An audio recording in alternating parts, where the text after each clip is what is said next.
I wanted to discuss something with you, Sienna said. In private, if possible. Kim made a mock gasp, placing a hand over his heart. Am I being dismissed? Betrayed by my own bunkmate? Pretty much, Anders said, smirking. Kim stood up, grabbing his tray. Fine, but if you need me, I'll be over there, plotting my next great anti-grav bike adventure. Don't keep secrets, Anders. They fester. Anders rolled his eyes as Kim walked away, then turned back to Sienna. All right, you've got my attention. What's on your mind? Sienna leaned forward slightly, lowering her voice. There's something you need to see. Anders frowned. That's not ominous at all. It's about your father, she said. About the mission. The room Sienna led him to wasn't on any of the base's standard maps. It was tucked away in an older section of the station, the walls lined with aging consoles and flickering holodisplays. The air smelled faintly of ozone, and the hum of machinery was louder here, vibrating through the floor. What is this place? Anders asked, looking around. A communications hub, Sienna replied. It's no longer in use, but it serves my purposes. Your purposes? You really know how to make a guy feel at ease. Sienna ignored his comment, moving to one of the consoles. She tapped a series of commands into the interface, and a holographic image flickered to life in the air between them. Anders stepped closer, his breath catching as he recognized the figure in the image. It was his father. The hologram showed a man in his late 30s, wearing a battle-worn uniform. His face was lined with exhaustion, but his eyes were bright with determination. In his hands, he held a folded piece of paper, the photo, Anders realized. The hologram crackled and his father's voice filled the room. This is Doran Anders, recording what might be my last message. If you're seeing this, well, I guess I didn't make it back. Anders froze, his heart pounding. I don't have much time, the hologram continued. The mission's gone sideways, and the odds aren't in our favor. But if I don't make it, I want my son to know I did this for him, for Anders. I wanted him to have a future, to grow up in a galaxy where he didn't have to fight for every scrap of peace. The hologram flickered again, and Anders could see the strain in his father's expression. Sienna, if you're the one delivering this, thank you. And if you ever find my son, tell him. The message cut off abruptly, the image dissolving into static. Anders stared at the empty space where the hologram had been, his mind racing. I found this in the aftermath of the battle, Sienna said softly. I kept it, hoping one day I might fulfill his request. Anders let out a shaky laugh. This is a lot to process. Sienna nodded. Take your time. The truth is often difficult, but it is necessary. Anders ran a hand through his hair, his thoughts a chaotic swirl. But beneath the confusion, there was something else, a sense of connection, however faint, to the father he thought he'd lost forever. Well, he said, forcing a grin, if Dad wanted me to have a future, he'd probably be thrilled to know I'm stuck eating cafeteria slop and dodging alien ambushes. Sienna's lips twitched. He would likely appreciate your sense of humor. Anders chuckled, despite the lump in his throat. Yeah, let's go with that. For the first time in years, Anders felt like he wasn't walking alone. The next morning, Anders woke up to the familiar blare of the ship's alarm. The tone wasn't particularly soothing, somewhere between a dying cat and a malfunctioning klaxon, but after years in the military, Anders could sleep through just about anything. Well, almost anything. Anders, get your lazy ass out of bed. Kim's voice cut through the barracks like a laser saw. Anders groaned and threw a pillow in the general direction of the voice. 5 more minutes, he mumbled, face buried in his mattress. You've got 5 seconds before I start singing Galactic Funk Anthem at full volume, Kim threatened. Anders shot up like he'd been electrocuted. You win! I'm up! Kim grinned triumphantly from his bunk. That's what I thought. You can't hide from the funk, my friend. Anders muttered something incoherent as he pulled on his uniform. His thoughts were still clouded by the events of the previous day. Sienna's revelation, The hologram of his father, the impossible weight of it all. But there wasn't much time to dwell on it. The squad had a briefing in 15 minutes, and Anders was pretty sure the commander wouldn't take existential crisis as an excuse for being late. And the briefing room was as sterile and uninviting as ever, with its dim lighting and uncomfortable chairs. Commander Rourke stood at the front, a hulking figure with a permanent scowl etched into his face. He looked like he chewed on starship hulls for breakfast. "Listen up," Rourke barked, his gravelly voice cutting through the murmurs of the assembled soldiers. "We've got a situation on the outer rim of this sector. A research outpost on Luminara 7 went dark 2 days ago. No distress signals, no comms, nothing." Anders exchanged a glance with Kim, who raised an eyebrow. Rourke continued, gesturing to a holographic display that lit up with an image of a lush green planet. "Luminara 7 is home to some of the best minds in the galaxy. They were working on experimental tech, classified stuff. Whatever happened out there, it's our job to find out and bring them back." "Sounds like a cakewalk," Kim muttered under his breath. "Private Kim," Rourke snapped, his eyes locking onto Kim like a targeting laser. "Do you have something to add?" Kim grinned sheepishly. "Just wondering if there'll be snacks, sir." The room erupted into muffled laughter, and even Anders couldn't help but chuckle. Rourke's scowl deepened.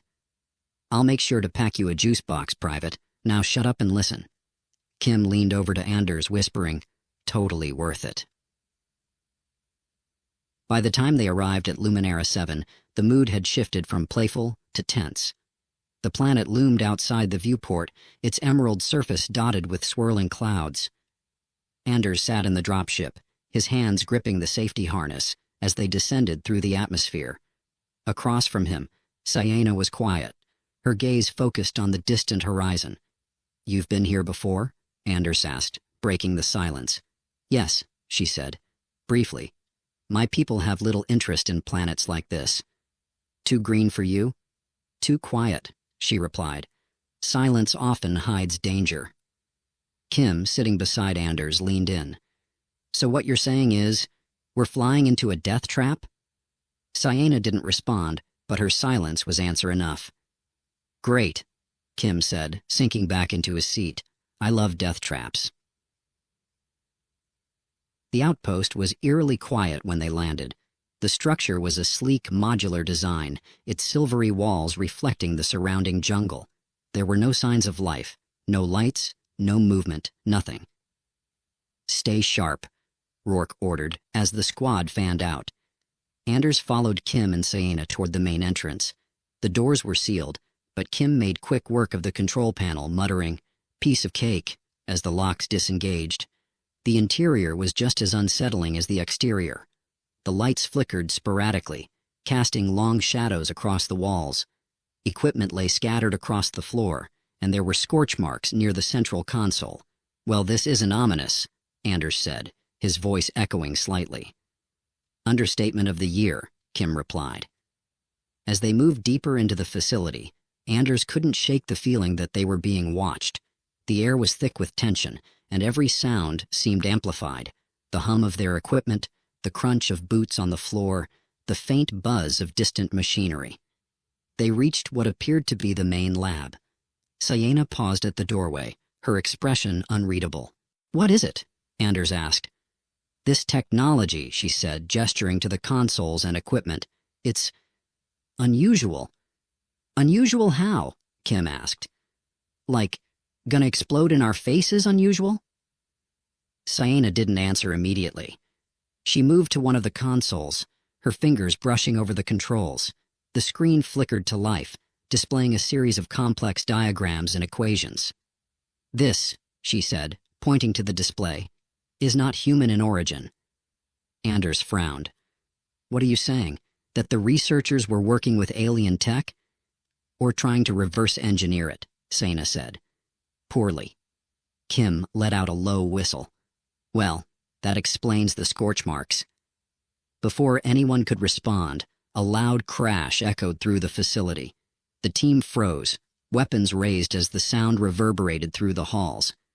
"What the hell was that?" Anders whispered. Rourke's voice crackled over the comms. "All units, report in. Something's moving in the lower levels. Anders' heart pounded as they moved cautiously toward the source of the noise. The corridor was narrow, the walls closing in around them as they descended a staircase into the sub-level. The room they entered was massive, filled with towering machines and glowing conduits. In the center stood a containment unit, its transparent walls cracked and splattered with an unidentifiable black substance. "Well, that's not terrifying," Kim said. Ciena's eyes narrowed as she approached the unit. This containment field, it was meant to hold something powerful, something unstable. "Like what?" Anders asked, though he wasn't sure he wanted an answer. Before Ciena could respond, a deep guttural growl echoed through the room. The team turned as one, their weapons trained on the shadows. Guys," Kim said, his voice trembling slightly. "I think we found what broke out." From the darkness emerged a hulking figure, its body covered in sleek metallic plating that seemed to shift and shimmer with every step.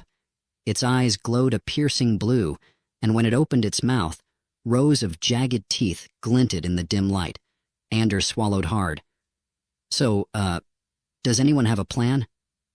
Kim raised his hand. "I vote we run." The creature let out an ear-splitting roar, and all hell broke loose. Anders barely had time to register the roar before the creature charged. The ground beneath their feet trembled as it barreled toward them, its glowing eyes locked on their group like a predator zeroing in on prey. "Scatter!" Rourke bellowed, his voice cutting through the chaos. The squad dove in different directions as the beast swiped with an enormous claw, carving a deep groove into the metal floor. Anders hit the ground hard, rolling to avoid a second strike. His pulse was racing, and his weapon felt woefully inadequate against the hulking metallic monstrosity. "Please tell me someone packed the blow-up-everything gun," Kim shouted from behind a console, his voice tinged with panic.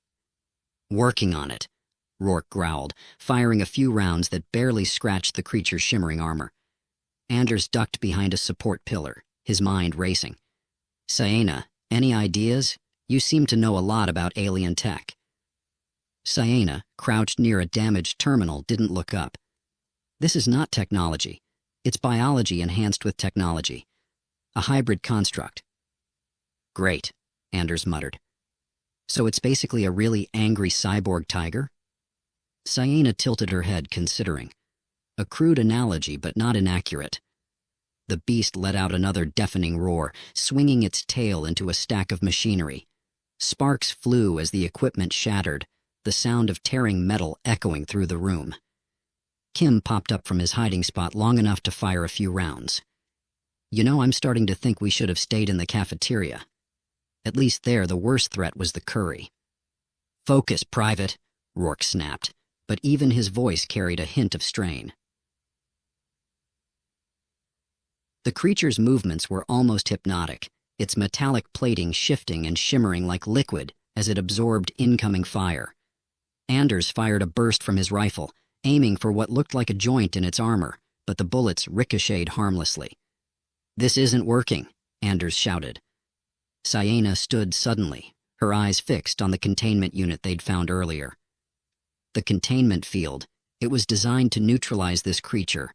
If we can repair it— "Repair it?" Kim interrupted. "Have you seen the state of that thing? It looks like it's been through a black hole." "Then we must improvise," Ciena said firmly, moving toward the damaged unit. Anders cursed under his breath and followed her. "Improvising usually ends with me getting yelled at or blown up, but sure, let's go with your plan." As the two of them reached the containment unit, Ciena began working on the control panel, her fingers moving with practiced precision. "What exactly are we improvising here?" Anders asked, his voice tight. "The field can still be activated," Ciena said. "But its power source is depleted. We'll need to redirect energy from the facility's main grid." "And how do we do that without getting eaten?" Ciena didn't answer immediately. Instead, she glanced at Anders, her expression oddly calm. "You distract it, I'll handle the grid." Anders blinked. "I distract it? With what? Harsh language?" Kim's voice crackled over the comms. "I vote dance moves. Nothing confuses a predator like bad choreography." "I hate you both," Anders muttered. Anders took a deep breath, gripping his rifle tightly as he stepped out from behind cover. The creature's glowing eyes immediately locked onto him, and it let out a low growl that vibrated in his chest. "Hey, big guy!" Anders shouted, his voice echoing in the cavernous room.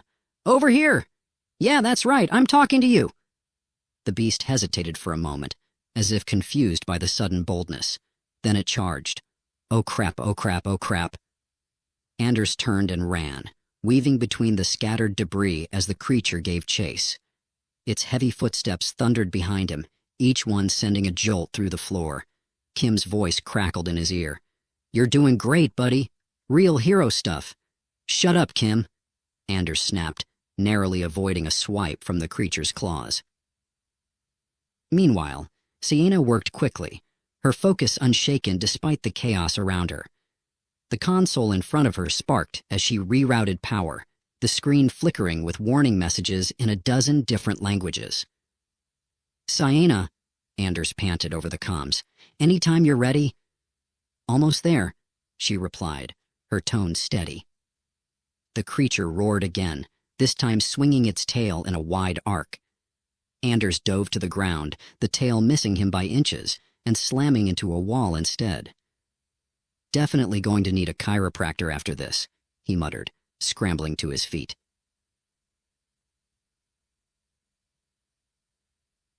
Finally, Sienna stepped back from the console, a faint glow surrounding the containment unit as the field began to power up. "It's ready," she called out. "Great," Anders shouted. "Now how do we get it in there?" Sienna didn't answer, at least not with words. Instead, she picked up a small device from the console and threw it toward the creature. The device emitted a high-pitched whine that made Anders' teeth ache. The beast froze, its head snapping toward the sound. Then, slowly, it began moving toward the containment unit, as if drawn by an invisible force. "Is that a dog whistle for cyborg tigers?" Kim asked over the comms. "Essentially," Sienna replied. As the creature stepped into the containment unit, Sienna activated the controls. The field flared to life, surrounding the beast in a shimmering barrier of light. It roared in frustration, slamming against the walls of its prison, but the field held. Anders let out a shaky laugh, collapsing against a nearby console. "Well, that was fun. Let's never do it again." Kim emerged from his hiding spot, grinning. "I don't know. I think we made a pretty good team. You distract, I provide moral support, Sienna saves the day. Classic trio dynamics." Rourke's voice crackled over the comms. "Good work, team. Let's secure the area and figure out what the hell that thing was."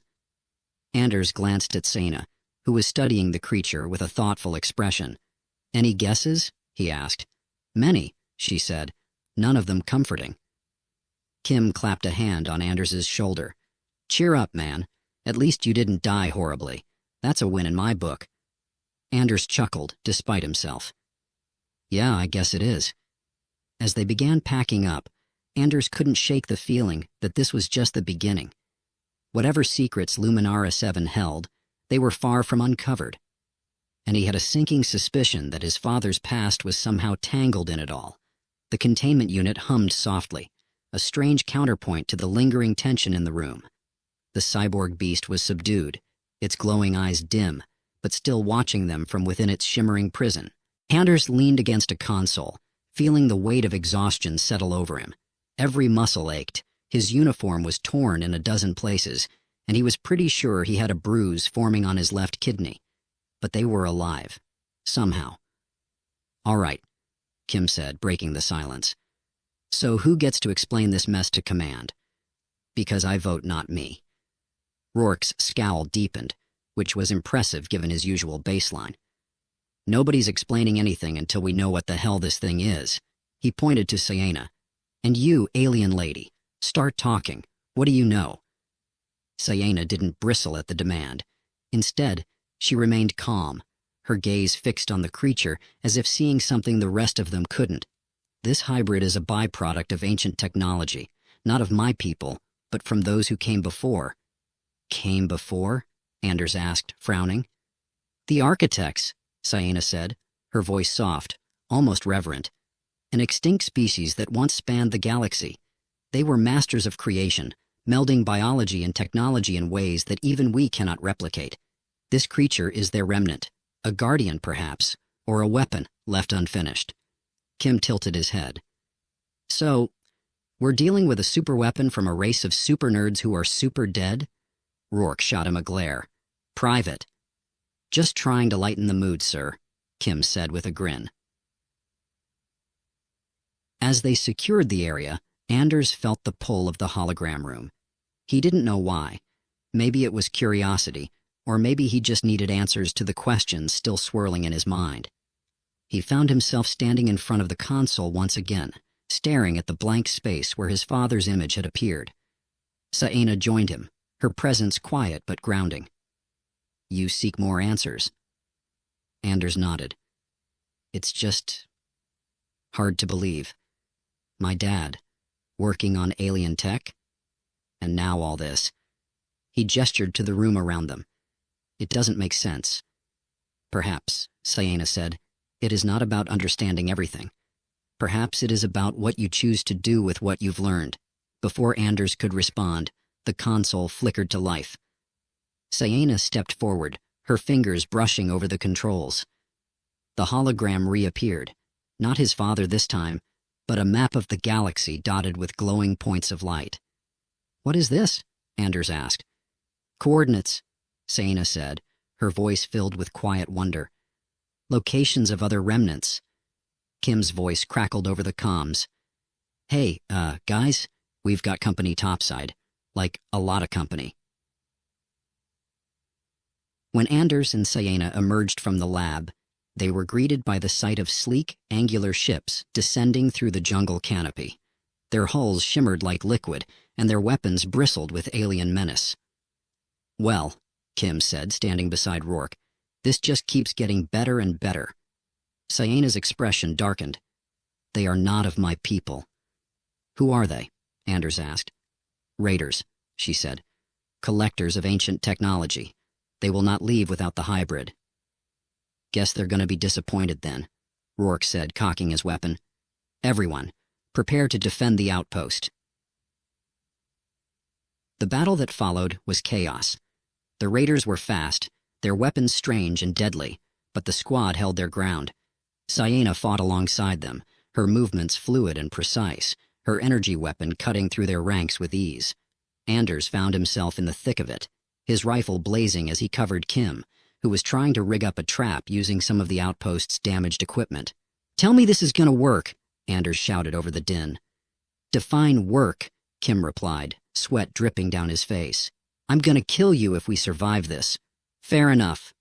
The trap, an improvised electromagnetic pulse, detonated moments later, sending a surge of energy rippling through the air. The raiders' ships faltered, their shimmering hulls flickering like static, before crashing into the jungle. The remaining raiders fled, their retreat as swift as their arrival. In the aftermath, the team regrouped. Rourke barked orders to secure the area and prepare for extraction, but Anders' focus was on Sienna. You knew this would happen, he said. Sienna met his gaze, her expression unreadable. I suspected. The architect's technology draws those who would misuse it. It is why it was hidden.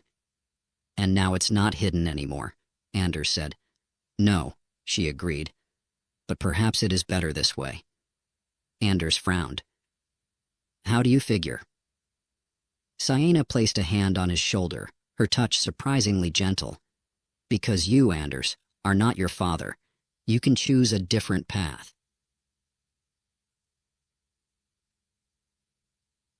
As the team prepared to leave, Anders stood on the edge of the clearing, watching the jungle sway in the breeze. Kim joined him, a grin on his face despite the scratches and bruises covering him. You okay, buddy? Kim asked. Anders nodded. Yeah, I think I am. Kim clapped him on the back. Good, because after this, I'm cashing in all my leave for a vacation. Somewhere with no aliens, no ancient tech, and no life or death situations. You in? Anders chuckled. Sounds perfect. The back aboard the ship, Anders found himself staring out the viewport as the planet shrank into the distance. Sienna approached, her presence quiet as always. "Thank you," he said, surprising himself. "For what?" "For helping me. Understand. My dad, this place, everything." Sienna tilted her head. "And what have you learned?" Anders thought for a moment before replying. "That the past doesn't define me. I get to choose who I am. And maybe I'm not so bad at this hero thing after all." Sienna smiled faintly. "You have potential, Anders. Perhaps more than you realize." As the stars stretched into lines and the ship jumped to hyperspace, Anders felt a strange sense of peace. The journey wasn't over. There were still questions, still mysteries to unravel.